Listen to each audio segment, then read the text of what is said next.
Alright, so in the last video we saw how to connect to your Codenvy box with SSH. Now I'm just going to quickly show how to use SCP. I believe it stands for Secure Copy. Is that right? SCP Linux. Secure Copy. It's just copy files from your local machine up to the Codenvy box. So it's very similar. Once you have SSH set up, it's like super easy to do because it's basically the same thing. So what we want to do is, first of all, I'm connected to the box here. As I ended in my last video, you can just type exit to get out and press enter. But another thing I want to show is you might see another way of doing the login name, and that's also listed up here. You might see -L instead of the login name before the @ Either way will work. So if we do -L user and then get rid of this in front, it'll work just the same. So either way will work. We looked earlier at the instructions that showed the PuTTY instructions. It looked more similar to this with the -L user, but either way is fine. And yeah, so cool. Alright, so SCP. So the first thing we want to do is, first of all, I'm going to pull up this. I'm going to make a new file. What is this file? Okay. I want to make a new file in here called test.txt. It's fine. And I'll put some content in there, testing. Okay. And what we want to do is I'm going to copy that file from my local machine up to Codenvy with SCP. Alright, so we have this command, and it's going to be somewhat similar.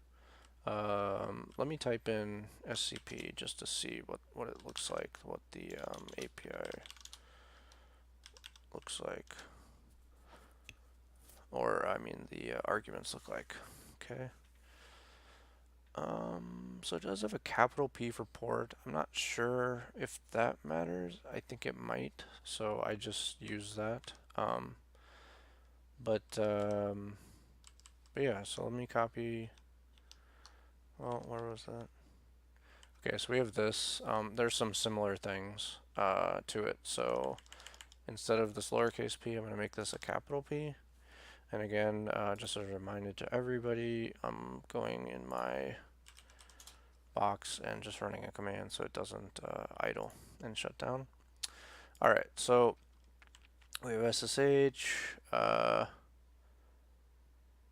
on, I'm looking at something real quick. Okay, so SSH, this, and we can see it differs a little bit with the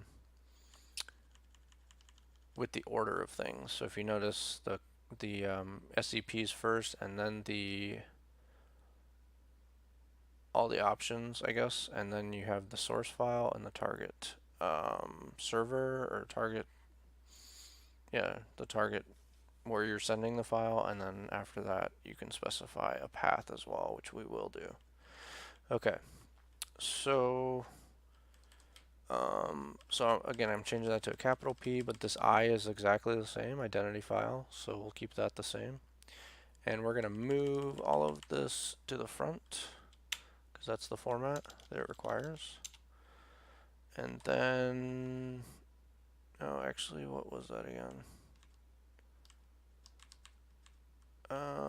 Node 17. Okay. Node 17, Codenvy IO. Okay, so let's try that again. Actually, I'll throw it in the back, because here's what the format is going to look like. It's going to be this stuff, the name of the file, and you can do directories as well, but this isn't going to be a tutorial on SCP. You can look up how to do directories as well. I'm just doing a single file in the directory I'm running it from. Okay, so that looks good. And then after the name of the file, you want the username, which again is user, and then you want the host name, which would be node 17 codenvy.io, and I'm just copying what's written here. I'm copying what's here. Okay, and then so let's do that first, and then we'll do the last part. And again, I'm changing this to a capital P. I'm not sure if that matters or not. So we basically just move that over there because you want all the parameters first, or the arguments, the command line arguments, to come first, and then you want the name of the file or the directory, and then you want I believe this could be a path too as well.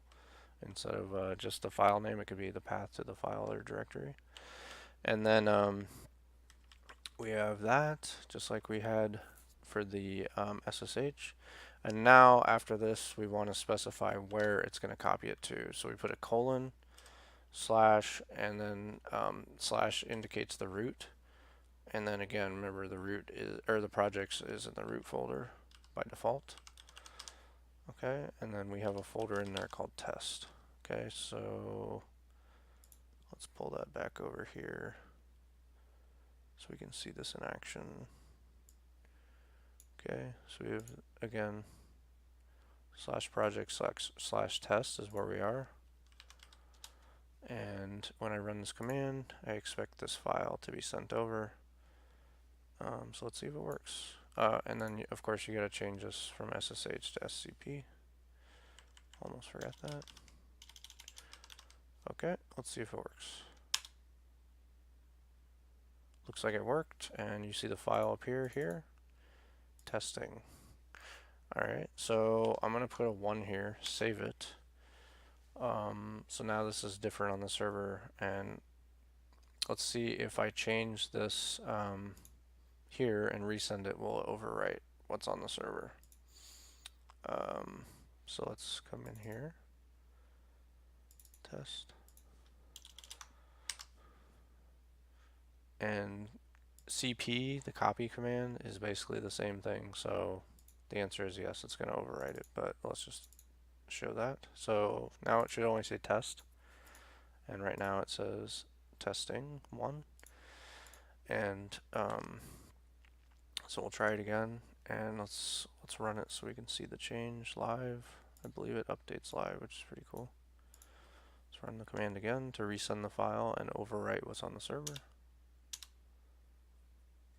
And it automatically updates the UI, which is pretty cool. So yeah, that's how to send files and directories as well. Again, I'm not going to go over that, but you can just look up how to use SCP to send directories, and it's very similar. And if you have any questions, let me know, and thank you for watching.